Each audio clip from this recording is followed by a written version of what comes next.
Hello and welcome to the channel again. 147 episode. Let's start the knowledge episode. जब आदित्य बख्शीवाला से निकला तब उसका दिमाग बहुत ज्यादा खराब हो रहा था। उसे गुस्सा उसकी हर नस में दौड़ता हुआ महसूस हो रहा था और साथ ही मन में इस बात को लेकर हलचल मची हुई थी कि अब आखिरकार वो क्या डिसीजन लेगा।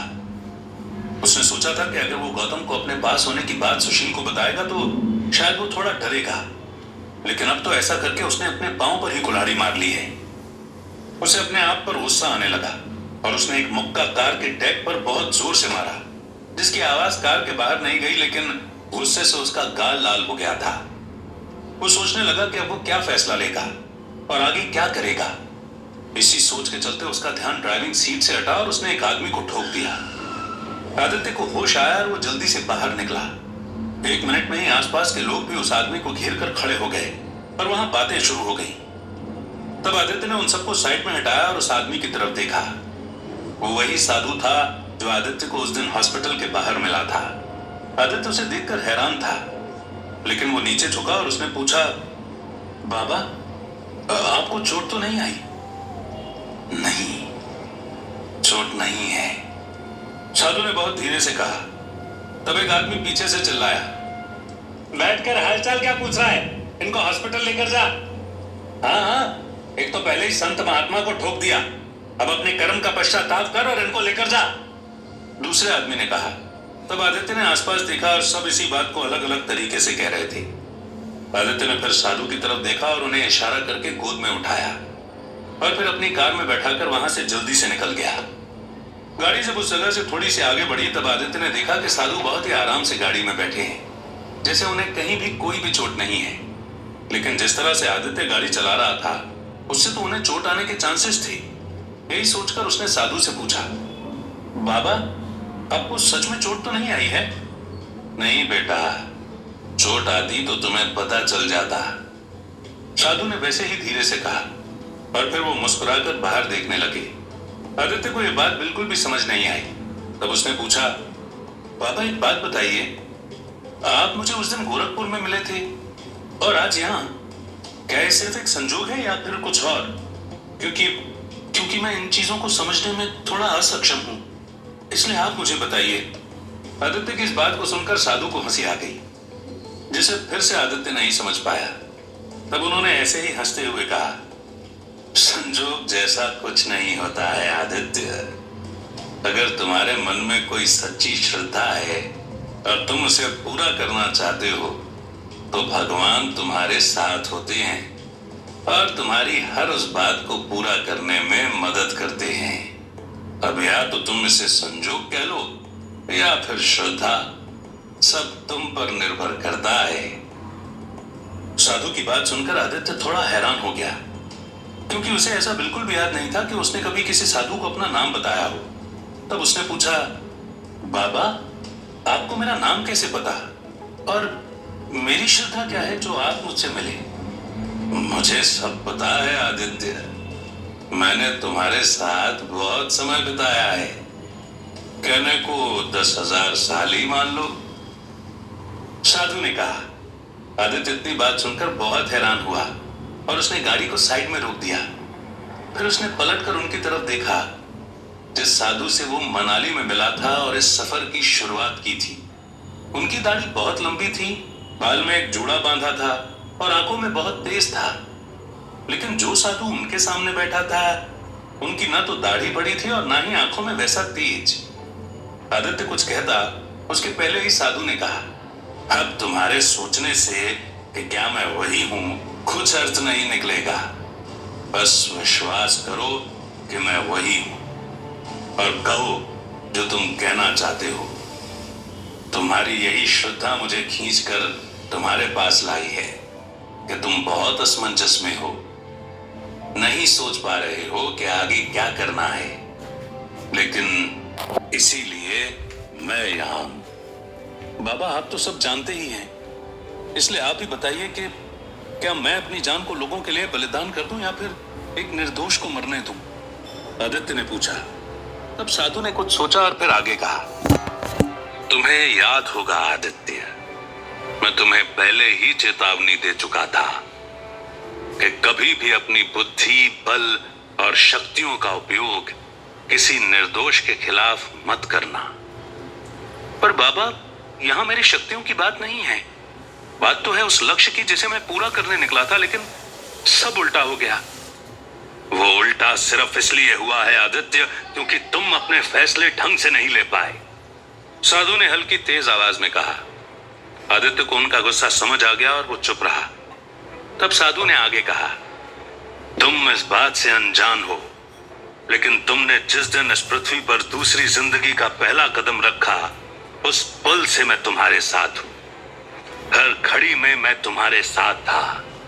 चाहे वो पक्षी को ठीक करना हो, अनुराग से लड़ना हो, या फिर गौतम को अगवा करना, मैंने तुम्हारा हर कदम और हर फैसला देखा है। और अगर उसके बाद भी तुम आज मुझसे मदद मांग रहे हो, तो इसका अर्थ यही है कि तुम्हारा हर फैसला गलत था। तुम गलत थे आदित्य, हर समय।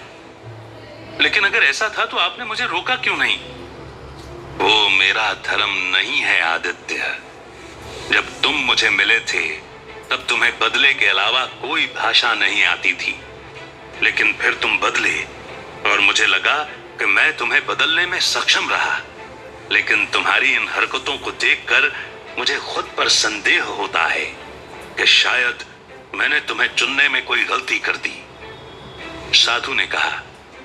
इस बात को सुनकर आदित्य को बहुत निराशा महसूस होने लगी और उसने सिर झुका लिया। तब साधु ने कहा, निराशा किसी भी चीज का हल नहीं है आदित्य। तुम निराश होकर ही गलत फैसले लेते हो। और देखो, निराश तो मैं भी नहीं हूं। भले ही मैंने गलत फैसला लिया, लेकिन उसको सही करने की जिम्मेदारी भी मेरी ही है। इसीलिए मैं यहां हूं और तुमसे बात कर रहा हूं। साधु की बात सुनकर आदित्य ने अपनी गर्दन फिर से ऊंची कर ली। तब वो उनकी तरफ पलटा। साधु अभी भी सामने ही देख रहे थे। तब उन्होंने आगे कहा, तुम्हारे असमंजस की जड़ बस एक ही चीज से जुड़ी है, और वो है तुम्हारा लक्ष्य, तुम्हारा बदला। पर मुझे ये बताओ कि अगर तुम दूसरा फैसला लेकर उन दोनों को बचा भी लोगी और खुद मर जाओगी, तो क्या तुम्हारी आत्मा को शांति मिल पाएगी? क्या तुम्हारी आत्मा बदले से ऊपर उभर पाएगी? साधु आदित्य की तरफ पलटे। जब उन दोनों की आंखें मिली, तब आदित्य उनकी आंखों में अपना जवाब ढूंढने लगा। फिर उसने बिना कुछ सोचे ही उनकी आंखों में देखते हुए कहा, नहीं, अगर मैं मर भी जाऊंगा तो मेरी आत्मा बदले की भावना से नहीं उभर पाएगी। शायद मैं एक और जन्म लूंगा और मैं फिर उन्हें ढूंढने की कोशिश करूंगा जिन्होंने मेरे परिवार को मारा था। अगर अगली बार भी हार गया तो फिर जन्म लूंगा, और यह सिलसिला तब तक नहीं रुकेगा जब तक मेरा लक्ष्य पूरा नहीं कर लूंगा। आदित्य इतना कहकर चुप हुआ और साधु ने गर्दन घुमा ली। तब आदित्य को समझ आया कि अभी जो भी उसने कहा वो उसके अंदर की सोच थी जो नीचे दबी हुई थी। लेकिन आज साधु की आंखों की चमक उसे बाहर ले आई है। तब साधु ने कहा, इस बात से तो साफ हो जाता है आदित्य कि तुम क्या चाहते हो। इसके आगे मैं कुछ नहीं कहना चाहता, क्योंकि मुझे पता है कि अगर तुम्हारा लक्ष्य तय है और दिल साफ, तो तुम जरूर कामयाब होगी। बस इतना याद रखना कि सबसे पहले अपने बारे में सोचने से पहले दूसरों के बारे में सोचना।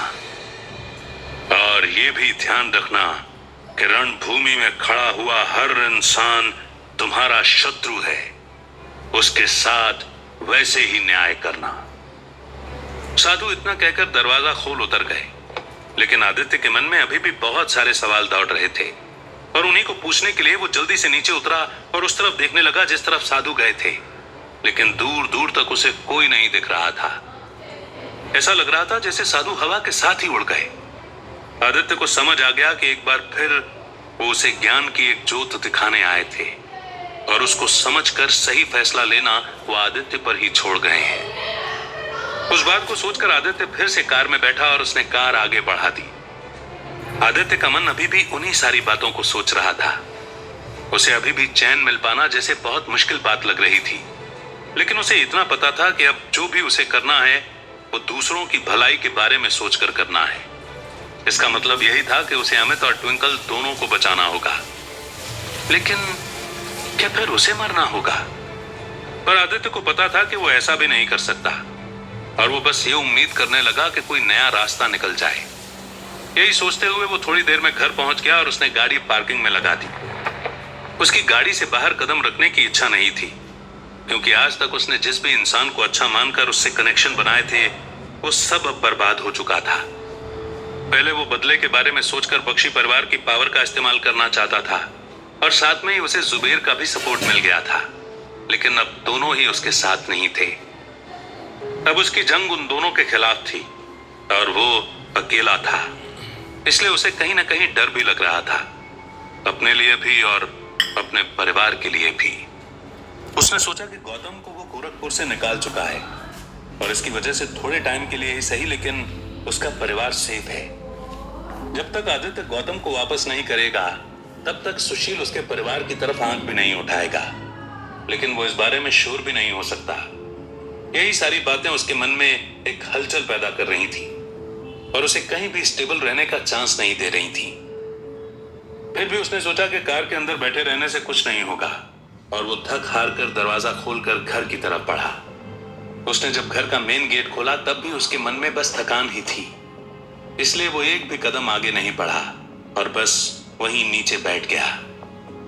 उसने सिर झुका लिया और अकेला महसूस करने लगा, लेकिन उसे पता था कि अब उसे ऐसा ही रहना है, क्योंकि वो मनाली को भी बीच में लाकर उसकी जान को खतरे में नहीं डाल सकता और उसे अब उससे भी दूरी बनानी पड़ेगी। आदित्य यही बात सोच रहा था कि तभी उसे बाहर कार रुकने की आवाज आई, पर उसने गर्दन तक ऊपर नहीं की। तब 2 सेकंड बाद मेन गेट खुला और एक बार फिर से मनाली एक बेसहारा और बेबस आदित्य के सामने खड़ी थी। Thank you for hearing the episode. Thank you very much. We will come with next episode shortly.